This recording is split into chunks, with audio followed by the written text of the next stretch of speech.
Walking seems easy, but it can absolutely compete with running on a number of levels. Both activities can prolong your life, improve your body composition, and enhance mental health. In this video, I'll compare walking versus running for weight loss, fat loss, mental health, physical health, and more. And everything is backed by rigorous studies.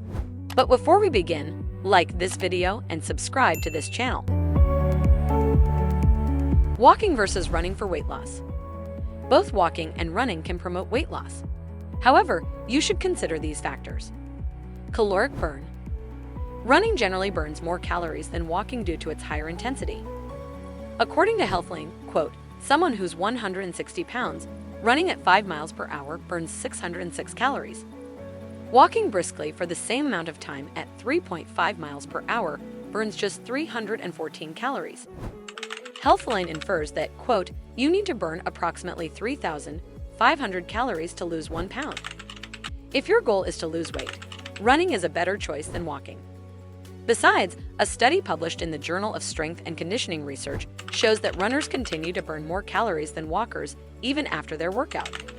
And that afterburn effect lasts 5 minutes longer. But that assumes you can run for 5 miles an hour for that entire hour. And let's face it, not everyone can do that. That brings us to the next point. Motivation and perceived effort. For some people, running can be more challenging and demanding than walking. The higher impact and intensity of running may make it harder to sustain for longer periods, especially for beginners or those with joint issues. On the other hand, walking is a low-impact exercise that can be more accessible and even enjoyable for people who prefer a less intense workout. This can lead to better long-term adherence and consistency. That's not all. You can walk every day without feeling extremely tired. In fact, chances are you'll have more energy after your 60-minute walk, so you can play with your kids, go dancing, or go swimming. That's not the case with jogging for 60 minutes. People who go on a 60-minute run are more tempted to become couch potatoes for the rest of the day, thus decreasing their metabolic rates. And you can absolutely make walking more difficult to burn more calories and even build muscle. Hang on to hand weights while walking. Wear a weighted vest that is 5 to 10% of your body weight. Wear ankle weights. Walk in an incline. Studies show that a 1% incline on a treadmill increases oxygen consumption and helps you burn more calories. The increased oxygen consumption also helps you build more lean muscles in your legs. By contrast, jogging and running are forms of cardio that can decrease lower body muscle mass, especially if you don't have strength training in your routine. Lifestyle. Ultimately, the best exercise for weight loss is what you enjoy and can incorporate into your lifestyle consistently. Walking can fit easily into daily routines, such as commuting or taking breaks at work. It may also be more suitable for those with physical limitations that prevent them from running. For example, you can go on a brisk 30-minute walk during your lunch break or before work and barely break a sweat. You can go back to your office rested and refreshed. Now imagine going for a 30-minute run. You would most likely need to shower before returning to work, and your energy levels would be lower. Walking versus running for fat burn. When most people think about burning fat, they think of the fat burn zone. The fat burn heart rate zone refers to the heart rate range at which your body primarily utilizes fat as a fuel source. To determine your fat burn heart rate zone, calculate your maximum heart rate. Subtract your age from 220 to estimate your MHR. For example, if you are 30, your estimated MHR would be 190 beats per minute. The fat burn heart rate zone typically ranges from 70% to 90% of your MHR. To calculate your fat burn heart rate range, multiply your MHR by 0.7 and 0.9. For example, if your MHR is 190, your fat burn heart rate range would be between 133 and 171 beats per minute. And technically, running can make your heart beat faster to get to that zone easier. But you can also bring your heart rate up through brisk walking. Wearing ankle weights and pumping your arms can make your entire body work harder during your walks. And that will also increase your heart rate in the fat burning zone. But burning fat depends on more factors. If you want to lose fat, you must consume fewer calories than you burn. Limiting your daily intake by 100 to 200 calories, the equivalent of walking for half an hour, is enough to help you lose weight consistently in the long run. In fact, a study on the effect of walking exercise on abdominal fat showed that walking 3 times per week for 12 weeks in 50 to 70-minute chunks can considerably reduce visceral abdominal fat. That's deep tissue belly fat. You can also decrease your fat-to-muscle ratio by building lean muscle. Changing your body composition can be done through both weight loss and weight gain. Gaining more muscle mass decreases the proportion of body fat even if you are not actively burning your fat stores. But your newly gained muscles will make you look more sculpted, and walking can help you with that. After a walk, you may feel rested enough to pick up your free weights and build lean muscle. But running for too long may stop you from doing that. Walking versus running for mental health.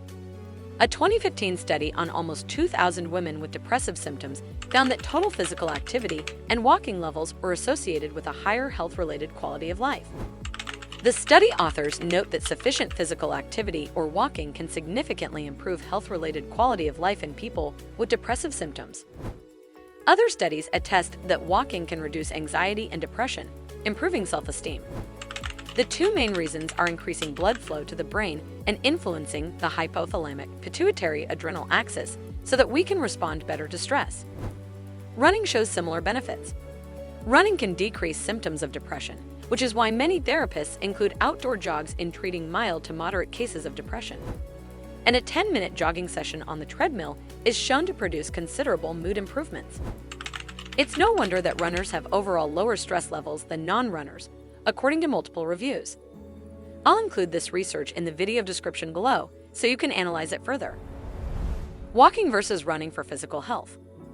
Multiple studies prove that both walking and running help people prevent chronic illnesses such as cardiovascular disease, high blood pressure, diabetes, cancer, osteoporosis, and more. One study shows that runners have a 30% lower risk of death from any cause than non-runners.